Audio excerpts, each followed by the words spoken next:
જો પ્રિય, અહીં જે કંઈ સવાલ પૂછાય ને એનો ભગવાનની સાક્ષી તારે સાચે સાચો જવાબ આપવાનો છે. રેમકુમાર, દીકરા, હવે તારે જે કંઈ પૂછવું હોય તે પૂછી લે. આ જુબાની તારી છે?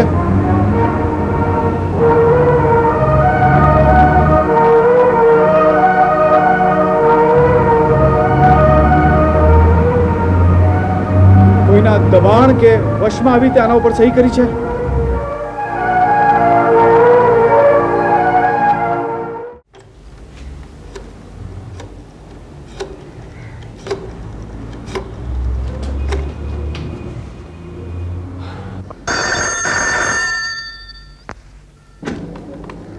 Hello, doctor Bhanushali speaking.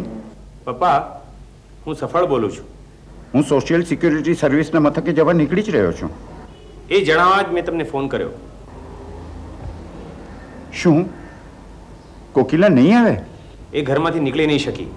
હવે આજે સાંજે સોસાયટીની મીટિંગ બોલાવવામાં આવી છે, એમાં હું આ મુદ્દો મૂકીશ. તો શું આ મુદ્દો મુખ્ય નથી? માત્ર આ જ મુદ્દો નથી, કોકિલાના પતિએ મારા પર વ્યભિચારનો આરોપ મૂક્યો છે.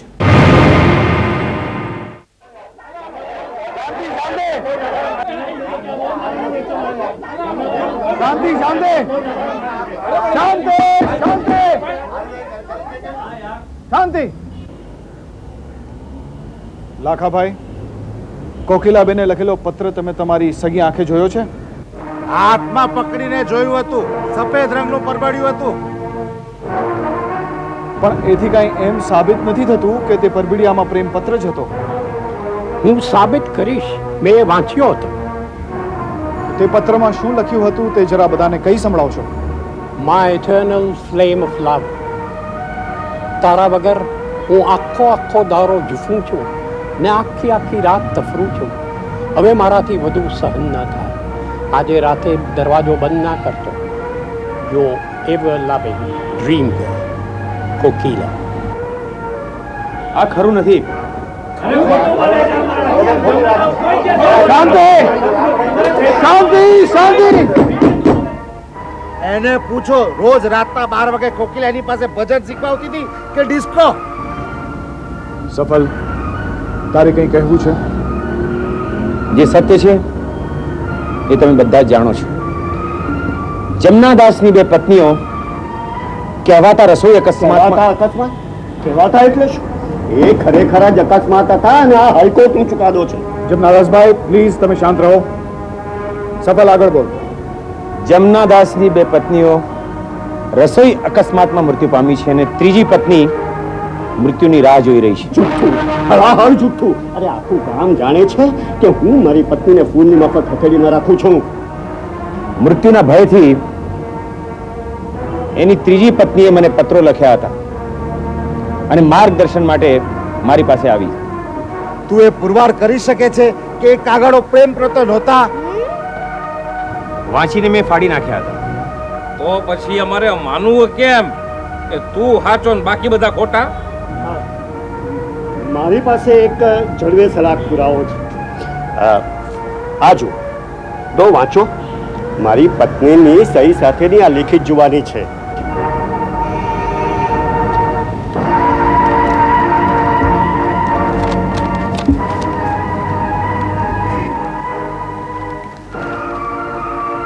પૂજ્ય પતિદેવ, હું પાપીણી છું, પતિતા છું.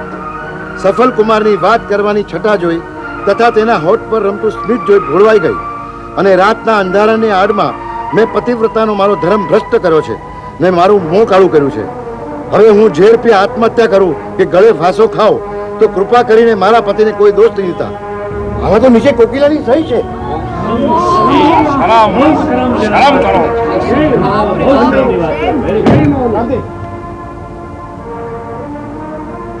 મારો ફેસલો સંભળાવું. હું માત્ર એટલું જ ઈચ્છું છું કે કોકિલા જાહેરમાં આવીને બધાની સામે સ્વીકાર કરે કે આ પત્ર એણે કોઈ પણ દબાણ વિના લખેલો છે. અને એ કહી દે તો કે તમે જે સજા આપશો એ સ્વીકારવા હું તૈયાર છું. જમનાદાસભાઈ, જઈને કોકિલાબેનને અહીં લઈ આવો. જાઓ જાઓ.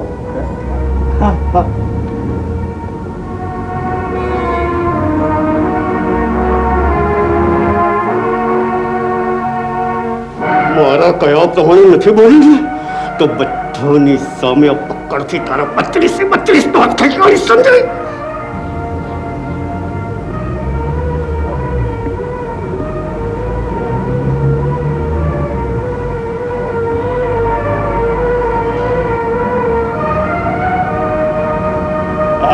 હાલો, કોકિલા જુબાની માટે હાજર છે. જો પ્રિય, અહીં જે કંઈ સવાલ પૂછાય ને એનો ભગવાનની સાક્ષી તારે સાચે સાચો જવાબ આપવાનો છે. પ્રેમકુમાર, દીકરા, હવે તારે જે કંઈ પૂછવું હોય તે પૂછી લે. આ જુબાની તારી છે?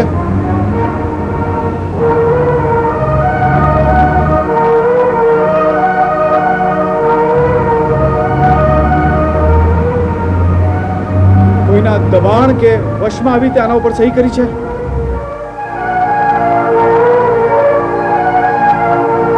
કોકિલા, હવે તારે બીવાની બિલકુલ જરૂર નથી. સોશિયલ સિક્યોરિટીના સભ્યો અહીંયા હાજર છે. તો તેમને કે પેલા મારા પતિ પરમેશ્વરના ગજવામાંથી પકડ કાઢી લે. તું શું કરે છે પ્રિય? અરે આ શું કરે છો? છોડો, છોડો.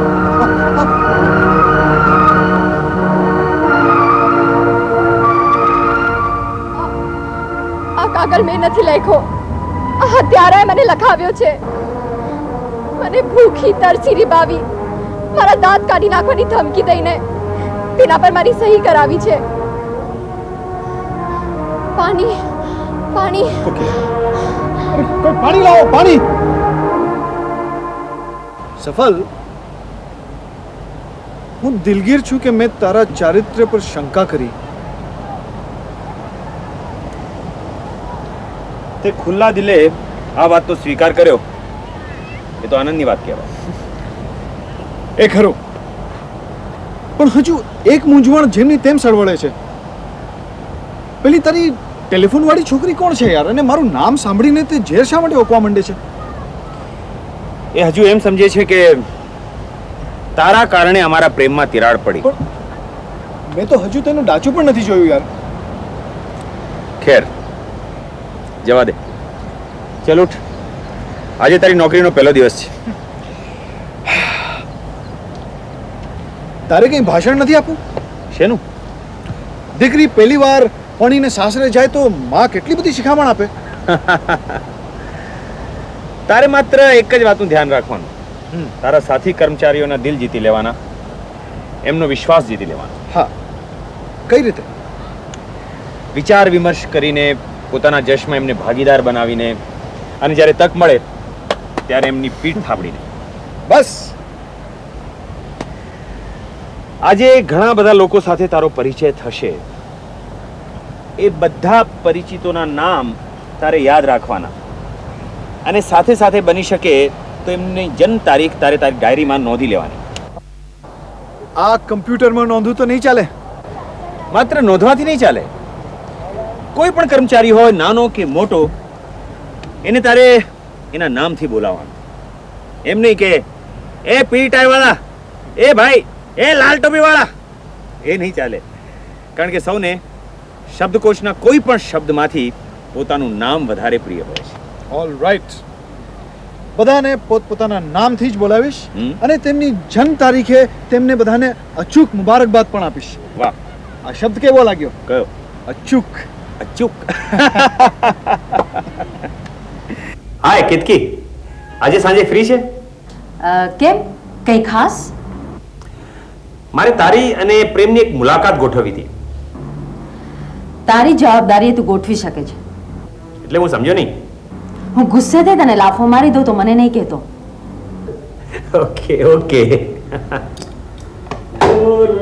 હાય પ્રભુ, મને તમારું આ શર્ટ બહુ જ ગમ્યું. તમારી પસંદગી આટલી સરસ હોઈ શકે એની તો મને ખબર જ નહોતી. સરસ સરસ. પણ તારામાં અચાનક આ પરિવર્તન કેમ આવ્યું? વાત જાણે એમ છે ને, આજકાલ આપણા શહેરમાં ગુરુઓનો રાફડો ફાટ્યો છે. મને પણ એક ફર્નિચર ગુરુ મળી ગયો. પેંડાનો ફક્ત એક જ ડબ્બો આપ્યો અને આ ગળે કંઠી બંધાવી લીધી. વાહ. આ તમે ઠીક નહીં કર્યું. શું ઠીક નથી કર્યું? પેલા ડોસા સાથે તમે વીજળીનો સોદો 25,000 માં કરી નાખ્યો. કેમ? ઘરનું બધું કામ હાથે કરવું પડશે એટલે ખૂંચે છે. ના ના ના દીકરી અનાજ છે તું શું પસંદ આવી રુચિ લેવાની એના પર આટલો બધો પ્રેમ તને ક્યારથી ઉભરાઈ ગયો? એને ભૂલો એ છોરી મારું ભવન પીને મોટી થઈ છે વીજળીને વિજયનો મારી દીકરી સમજુ છું ને તેના ઉપર અત્યાચાર હું નહીં થવા દઉં સમજા તમે હું નહીં થવા દઉં